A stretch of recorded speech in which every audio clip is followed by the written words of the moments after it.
So, like I was saying, I always wondered how the Pharisees were able to get people to go from Hosanna in the highest to crucify him. Groupthink is an amazing thing. So the Dominion Voting Machine Company sued a whole bunch of people this week.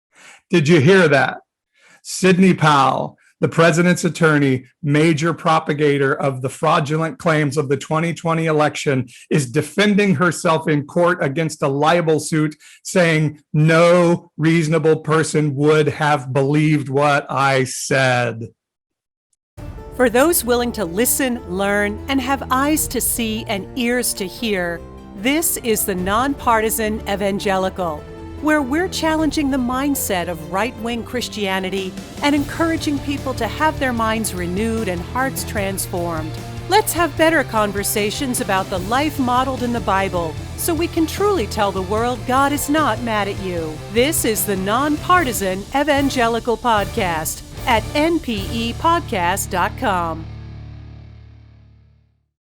Thank you for stopping by. If you have never hung out with us on a Saturday morning, I'm Ashley. This is Paul, Old Pastor Paul on TikTok and pastor-paul.com online. Yeah. And we live in the middle of California. I'm former mayor of Fresno, and we've got about 25 years of history now, of course, being married to one another, but also pursuing this notion that the communities can be changed and transformed through like just believing and fighting for and working through spiritual, political, all sorts of channels, serving as mayor for 8 years while Paul planted a church. And we just learned a lot along the way. We need to boil that down a little bit to a better elevator pitch. Maybe somebody on TikTok could give us like, how would you say that? I don't know. By the way, the UK is with us, Richmond, Virginia, Santa Clarita, Savannah, Georgia. Do you have many supporters from England? I don't think so. And then we also have Kennebunkport, Maine. Great. Yep. Is Kennebunk and Kennebunkport different? Didn't the Bushes always go to Kennebunkport? That's a good question for our viewer. Yeah, it is. And Lisa is saying your last message mentioned an upcoming 12-week coaching program. It's actually a 15-week we have. I do emotional well-being coaching. And let's just do a little bit of chat about that real quick. I believe if you work on your identity and your mindset, it starts to impact how you communicate and work in relationship and how you begin to have vision for your life to steward what you have and impact the world. And that's the process we go through in what I call the Core Leaders Network. And so if you've been thinking like, man, I could use a life coach, or I'm going through a time of transition, or maybe I feel like a time of transition is coming in life. Somebody said, I just looked for the coaching, couldn't find it. I know, I'm so bad. We're working on it. I've got to get better. But here's what I'll ask you to do. If you're interested in the coaching, go to pastor-paul.com. It'll take you to the podcast website and just go to the events contact page and send me a message. Say, I'm interested in finding out more about the coaching, and we'll set up a one-on-one time and connect together and talk about it. Yeah. So we're in a scramble to the last, 2 years for Paul has been major transition. We knew that it was time for us to do something different besides lead from traditional platforms. I was transitioning out of being mayor, obviously very traditional. I'm going to reach in front of you real quick. Excuse me. And by the way, would you mind turning off that light right there? Turning it off? Yeah, I think it's just a little too, I'm going to have a glaring headache all day. Okay. If you guys don't mind for a second. There we go. Can people still see? Oh yeah, we look fine. Yeah, sorry. I've noticed like being on screen a lot, like with Zooms and everything, at the end of the day, I get a bad headache. Staring into lights is not cool. Anyway, so Paul transitioning out of being a pastor of a church that we founded and grew, and we're getting good traction with that. And like, just felt like this is not where we're supposed to be, and really wanted to, be in the flow of what we really felt God was doing in this sort of next season. And as a result, we've got a lot of different sort of websites and ways in which Paul is reaching out to people, and all that's going to get consolidated and rebranded here very soon. Yeah. Yeah. Because you guys are very kind to put up with everything and say, let us send you here, and let us send you here, and let us send you here. So we're going to get that worked out. But for the coaching, just send me a message and we'll work it out together. We'll get a one-on-one and we'll Zoom together, and I'll tell you what I do. And I do need blue light glasses. You're right. Here's the thing though. I have I wear contacts, I have computer glasses, and I need blue light glasses. So I like literally I'm going to have 3 lenses on, or maybe I just get computer glasses that have the coating for the blue light. I don't know. Anyway, I could use it with this because I'm not trying to see real close, but on my regular computer work, I need computer glasses and blue light lens. All right. And we have somebody from Orleans, Indiana, named Vernie is with us from Orleans, Indiana. And then Rio says, I'm so happy to finally catch you two live. I caught the end of Paul's talk this morning and I started crying because of his big heart and spiritual energy. Wow. I was right on the verge. Wow. I could have let myself cry there if I wanted to. Just, boy, my heart was just emotionally moved by what we were talking about in the Bible there. And truly the fact that I feel like my job has been to declare the end of the church that I've loved, just as Jesus came and declared, "Oh, Jerusalem, how I would have saved you, but now it's too late. And now you're going to be destroyed." And I feel like that's my message to my church. And I don't mean the church that we founded, the American evangelical church. I feel like God is saying, the season is over.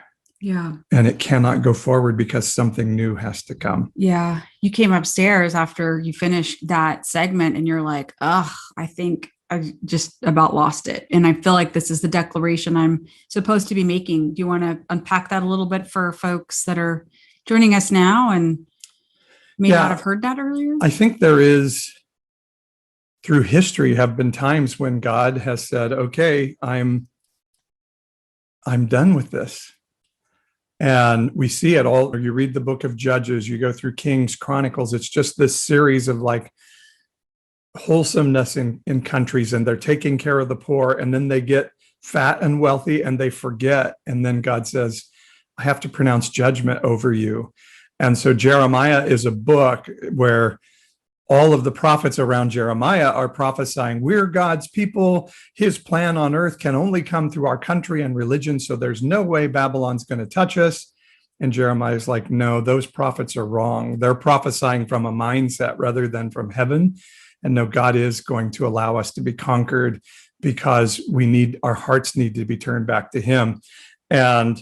And so then I was reading about the triumphal entry this morning where Jesus looks over Jerusalem and it says he wept. By the way, that is by far my favorite Jesus moment in the New Testament. And it's Palm Sunday. That's why you're talking about it. Although did you specifically pull that out this morning for Bible Talk because it's Palm Sunday? It's Palm Sunday. It's not because you were sequentially there. Okay.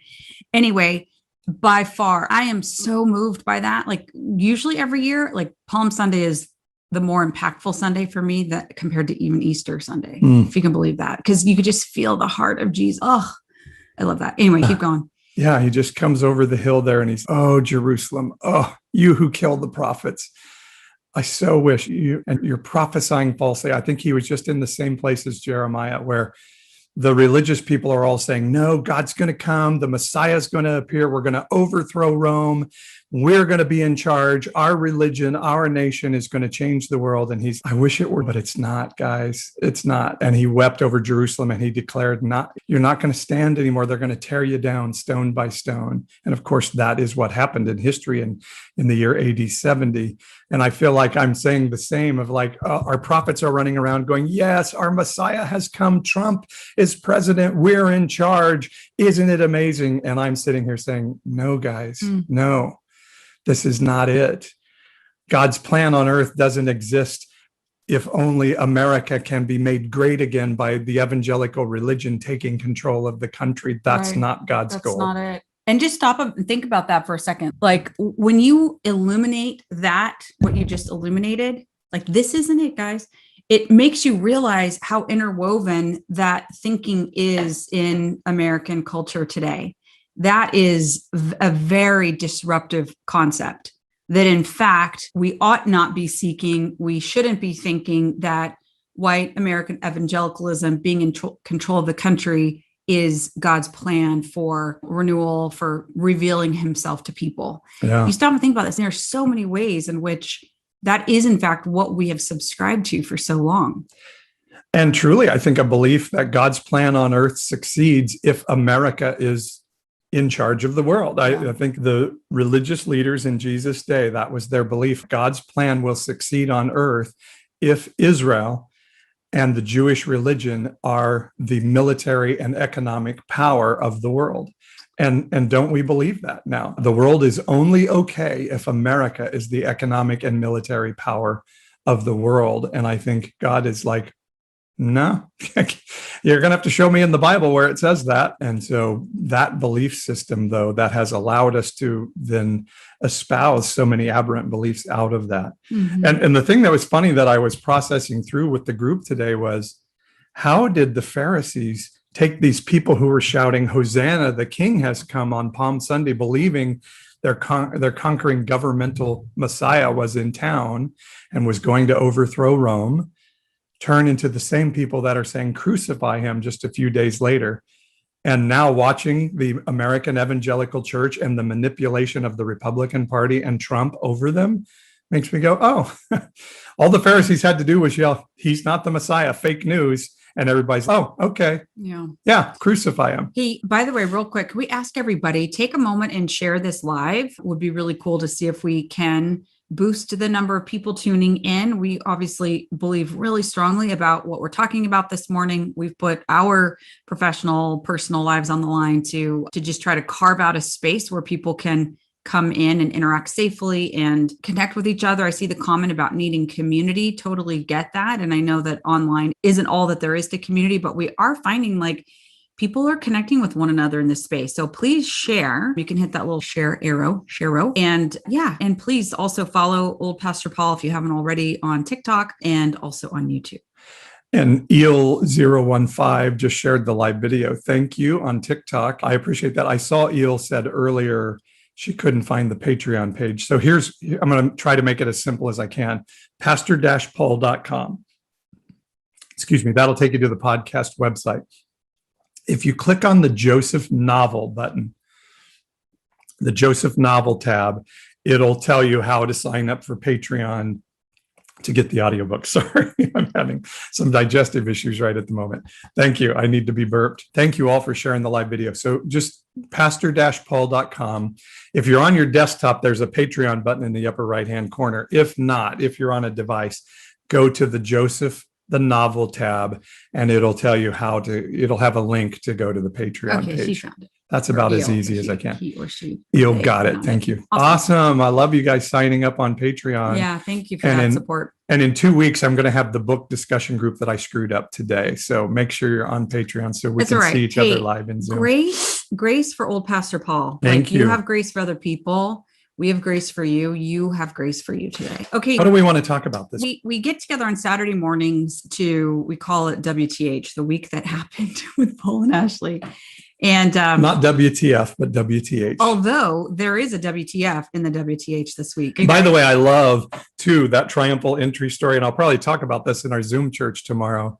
We go straight from Jesus, like weeping and groaning, coming over the hill to Jerusalem, to him then going into the temple and turning over tables and hitting religious people with ropes, which I really love. And I like to say, and some of it is shock value for religious Christians, that Jesus went into the temple and he got mega pissed and he just lost it. Yeah. Lost it. He lost his shit.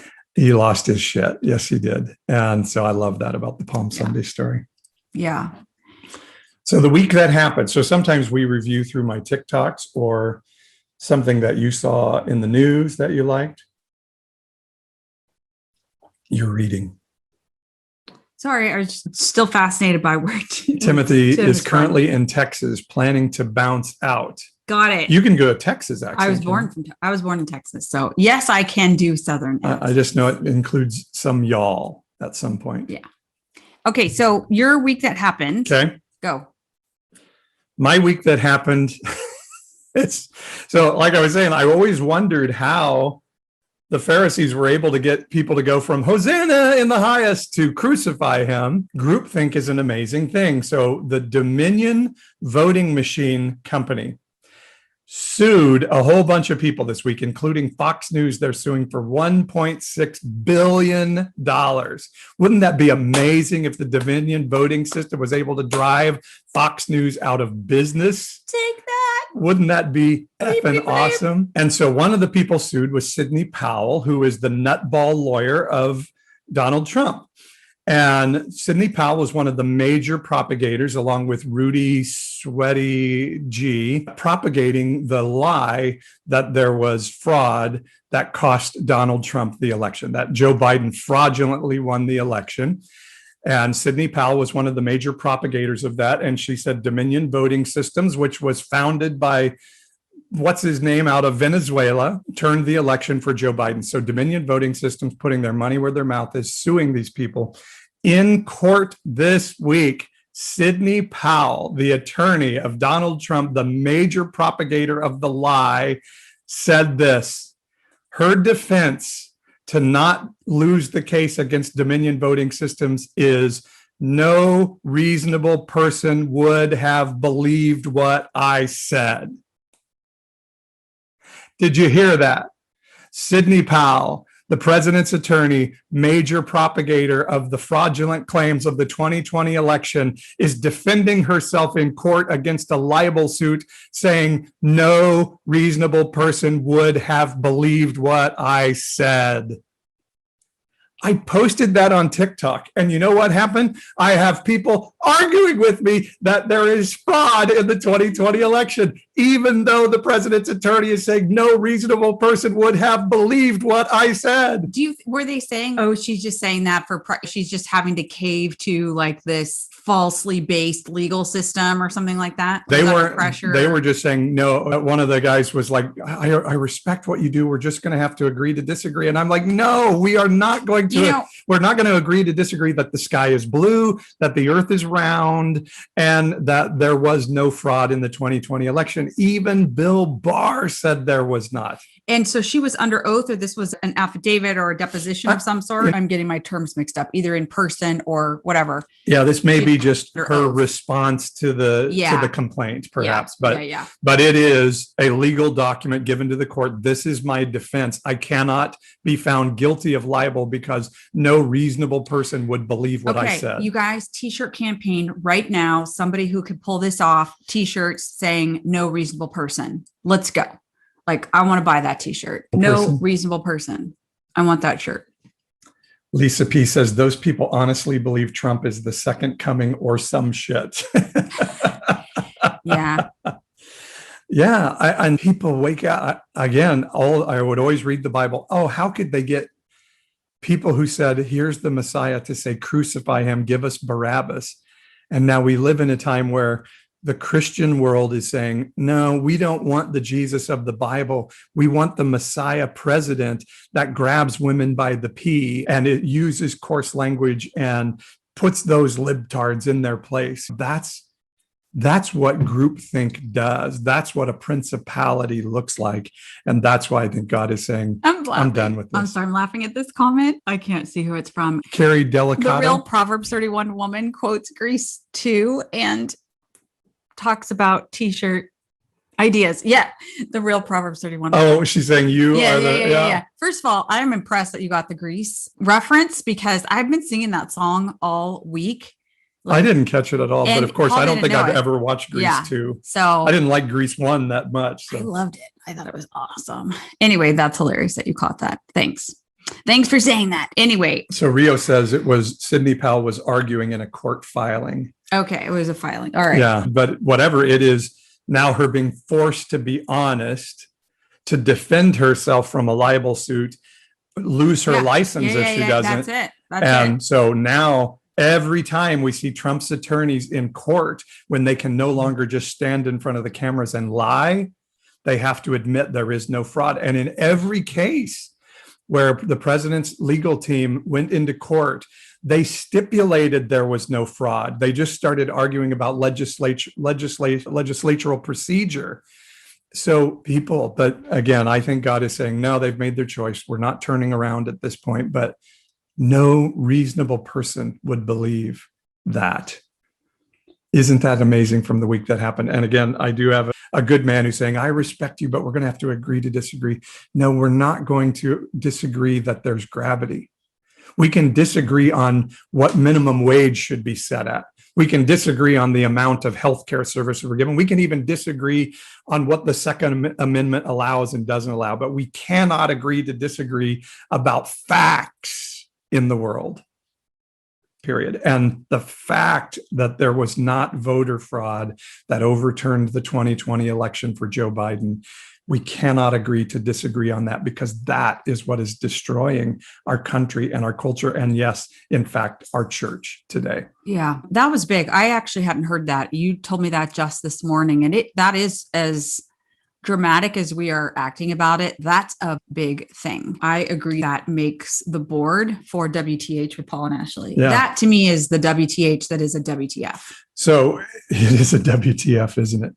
Yeah. And so that WTH leads to the other WTH, which Georgia this week passed very restrictive voter laws, even making it a misdemeanor to give water. If somebody is standing in line for hours waiting to vote, if you go give them a bottled water, you have committed now a misdemeanor in the state of Georgia. And the video of the African-American woman being dragged from the building. So Republicans all across the country are trying to pass laws to make it harder to vote. Guys, this is evil. It's evil. They're using a fraudulent claim of fraudulent elections to pass laws to restrict voter rights. Jim Crow 2.0, as some are saying. It is evil. It is evil, and no Christian should support limiting people's ability to vote. Yeah. Oh, look at that. When I was thirsty, you denied me a bottle of water. Oof. Was she a U.S. representative? I thought she was a Georgia state representative, but she was outside the Governor Kemp's office when he was signing the bill. Yeah, she was banging on his door while he was signing the bill. I'm not sure if she was a congresswoman from the area or a state house. I thought she was a state legislator, but I may be wrong on that. And then the two senators that were just elected, Ossoff and Warnock, supported her through speech and through social media. And boy, I thought her statement of, I'm not the first to ever be arrested for fighting for voting rights in Georgia. I wish I would be the last, but we know that's not the case. Yeah. Yeah. Yep. Fair fight. Our friend from the UK is saying, can't your president just override their local laws? No, that's a really unique thing about the American voting system is we give the states all the rights. All the federal government can set is the time for elections, but the states control how those elections are carried out. What is in the big bill that they're arguing about, breaking the filibuster over to pass? Isn't it like Fair Voting Act or something? So it's like an extension of the Civil Rights Act. And would it put restrictions in place on what states can or can't pass? I and in think which so. Case is it constitutional? That's going to be the big fight over it. Yes, that's a big question. Do you get rid of the filibuster so you can pass that law? And then if you do pass it, is it going to be legal? Is going to be the big. So good question from England. American government is extremely decentralized. There are layers upon layers of jurisdictions and levels of government.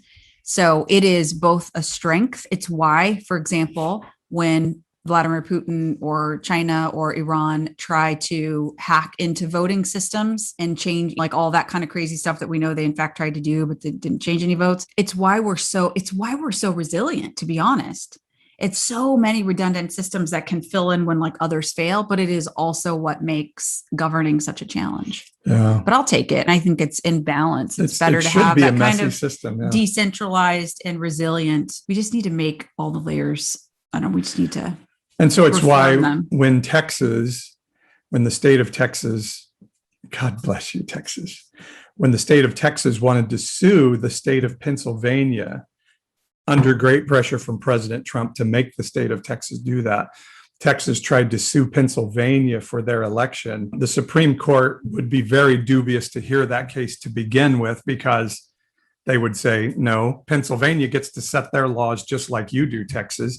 And then Texas was not able to demonstrate there was any cost to them, that there was no damage to them. And so the Supreme Court refused to hear the case, which Ted Cruz was going to be the spokesperson for, by the way, because the Supreme Court was saying, no, Pennsylvania gets to do their voting process as they believe is best, just like you do, Texas, and you don't get to sue them over it. It's interesting in just reflecting on the week that happened. Paul and I were like talking about it yesterday and today, and it's like, gosh, things are boring again. And we joked I joked with somebody else that President Biden's like secret campaign slogan was "Make news boring again." There's stuff going on. Obviously, the vaccination rollout. We're working on a lot of stuff in Central California to try to even out. It's just everything is uneven, but like and disjointed, and all this coordination is required. But people are getting there, and we're starting to. Uh-oh. Did we lose our connection?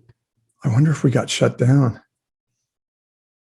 Live recordings unavailable due to a violation of community guidelines. Oh, hi, YouTube. We're still on. We just got shut down on TikTok. Huh. I wonder what we said. I don't know. Wow. We apparently offended. Oh, my goodness. We just got shut down on TikTok. Let's see. Do I have a place to petition? Violation details. Live access suspended for violating our community guidelines. Your live access is suspended. Was this a mistake? Submit appeal. Yeah, this has happened before. Yeah. Request another review. Sorry, YouTube guys. We're dealing with. We just got shut down on TikTok, and me and TikTok are struggling with each other already. So I think all we can do is submit an appeal, and that's it. Oh, our poor TikTok guys. We got shut down from a live. And they don't tell you what you did to violate the community guidelines. You just get shut down. So I guess we'll continue on YouTube. Try your other channel. Now, on my other TikTok page, I don't have enough followers yet to do lives on there. Oh, man. What jerks. What jerks TikTok is. So yeah, if I try to live, they're going to tell me no. We have been. So we've been shadow banned. Censored. And now we've been shut down. Sorry, YouTubers, hang on with me just a moment here.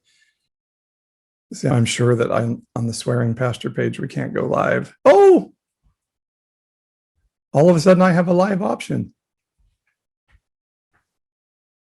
All right, we're going to go live on TikTok on the new page. Sorry, YouTubers, hang in there with us. Is it letting us go live? I don't know. Oh, it looks like it's loading up. Yeah, it does, doesn't it? Talk about like. Oh, wait. Now that's recording. I see. Talk about like baling wire and duct tape, the way we string together. Oh, we're just recording.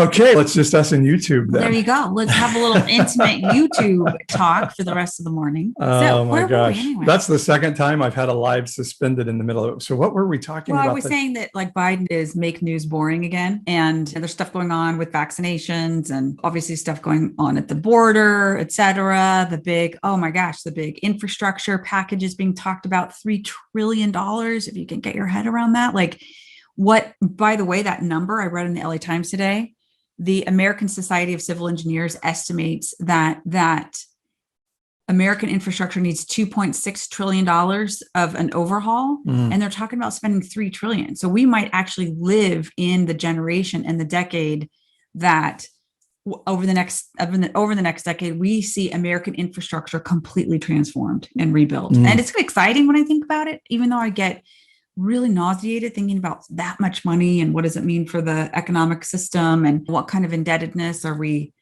taking on. Like, I don't pretend to know all those layers, but that's a big deal. But other than that, it's like week that happened was normal.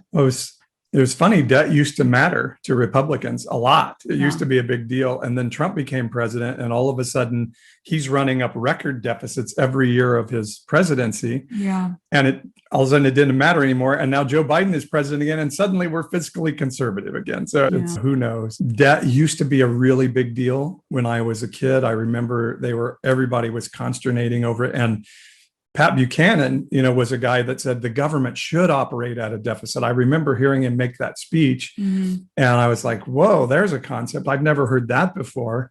And he said it's actually really good for the economy for the government to operate at a deficit. And I've heard from friends that know this stuff, there is a certain percentage of your GDP that you can operate at a deficit, that it actually helps the economy.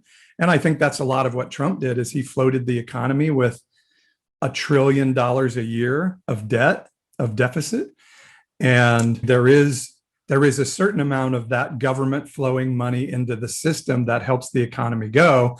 The problem is if they do it too much, it causes inflation. And so it's always that balance. And again, I'm talking just from what I read. I have no expertise in it at all, but Yeah. used to be, that was always what I knew, is like deficits are going to kill our children.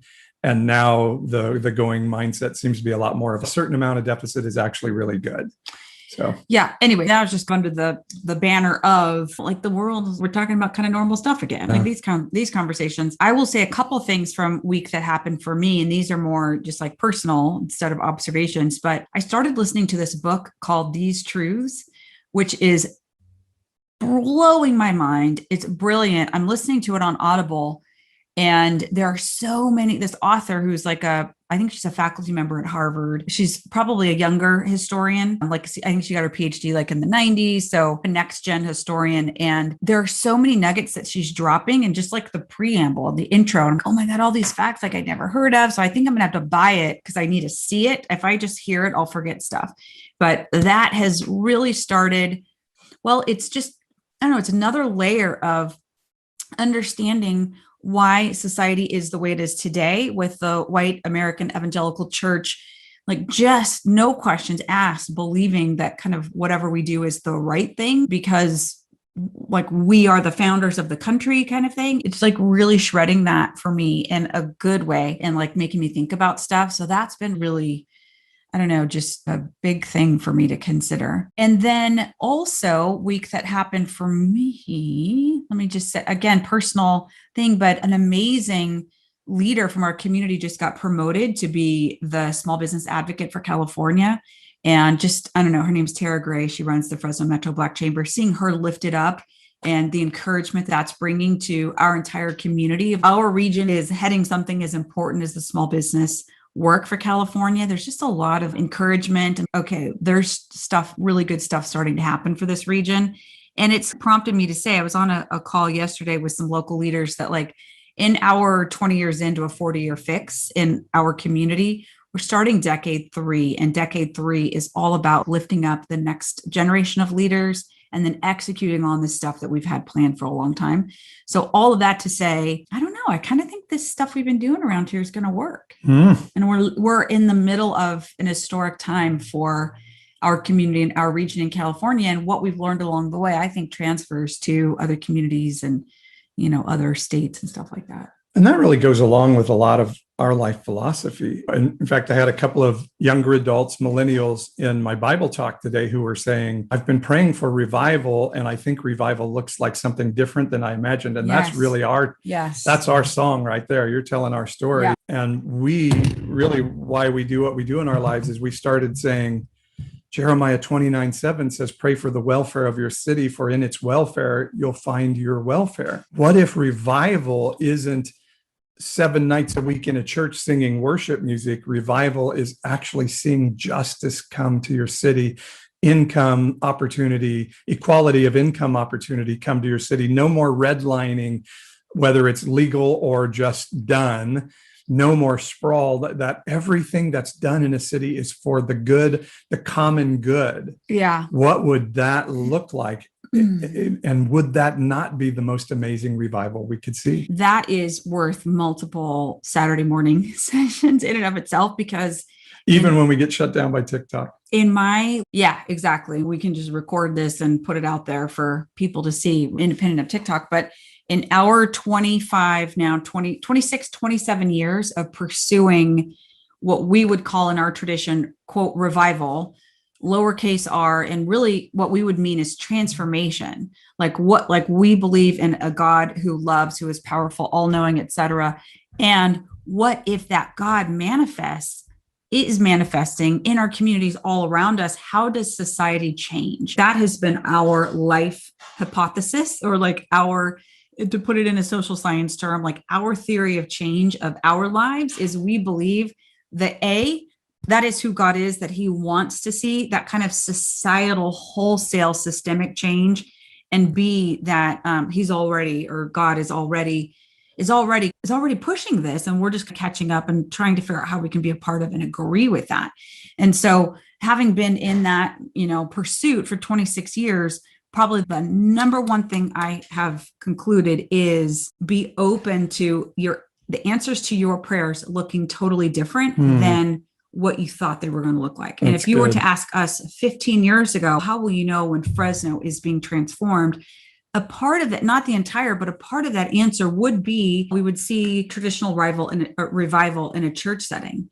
And now we're just like, oh my gosh, not that that's bad or anything, but man, that may have like nothing to do with it. That it's the systemic change, the like removing entire barriers for whole people groups living in our communities and them connecting with a God who loves, like who created them, loves them, and having society reflect that love. I think it's different. why we're seeing the response to cuss words on my pages, because I think as Christians, we love to find those little minor things that we can declare ourselves holy around.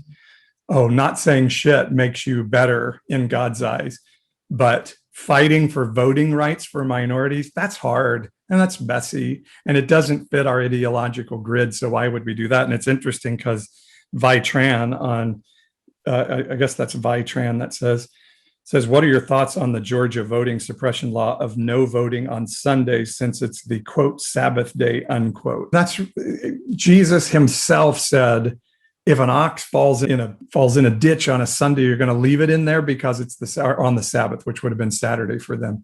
If it falls on the Sabbath, you're going to leave it in there. You're going to get it out. No, you're going to get it out because the Sabbath, man was not made for the Sabbath. Sabbath was made for the man.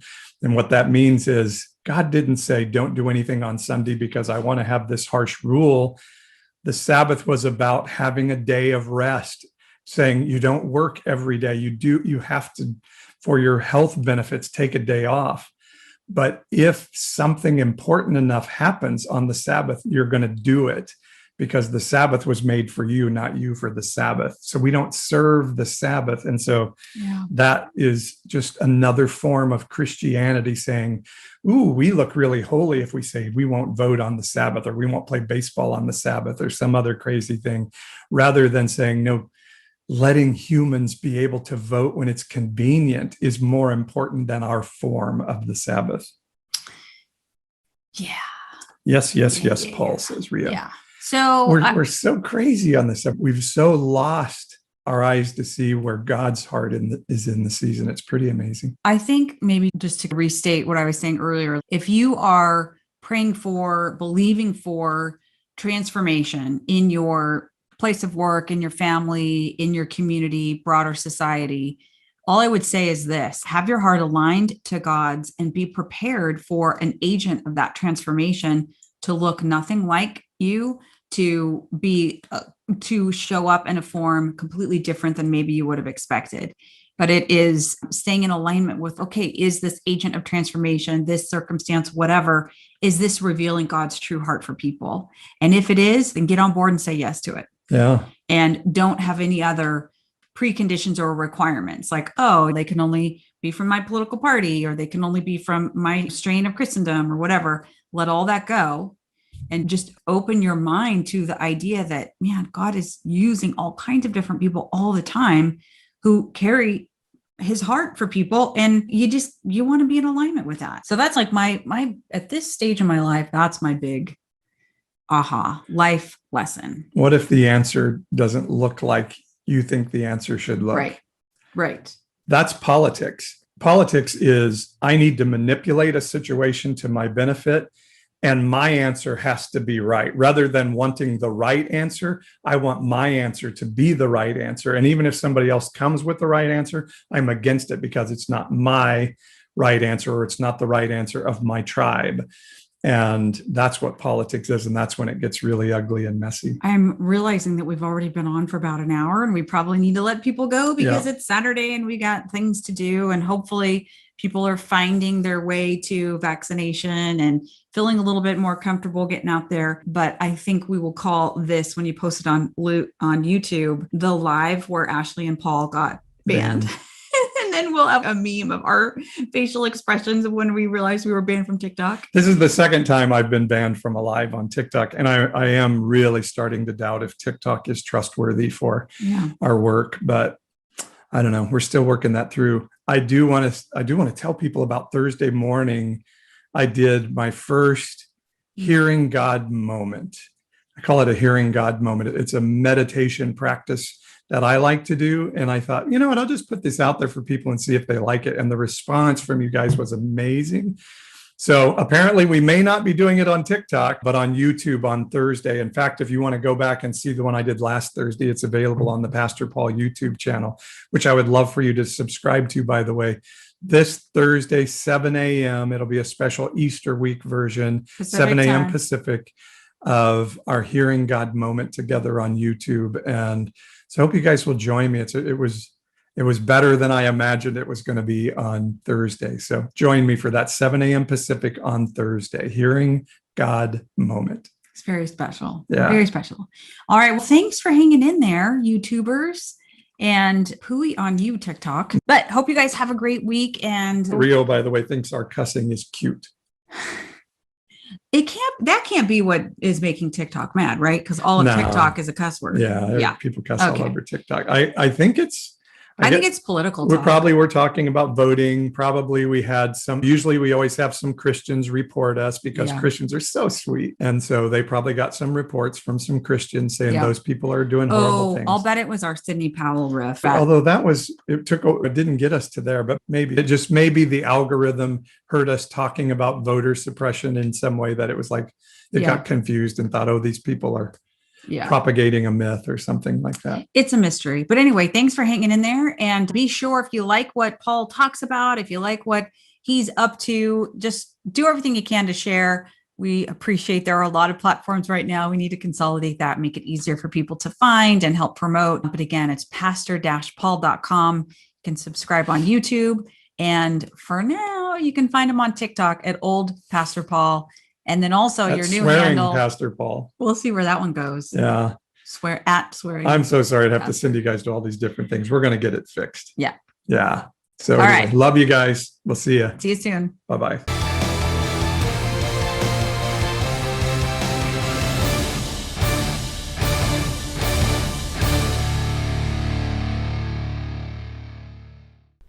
Hey, thanks for watching my video. Don't forget to subscribe or watch one of these videos.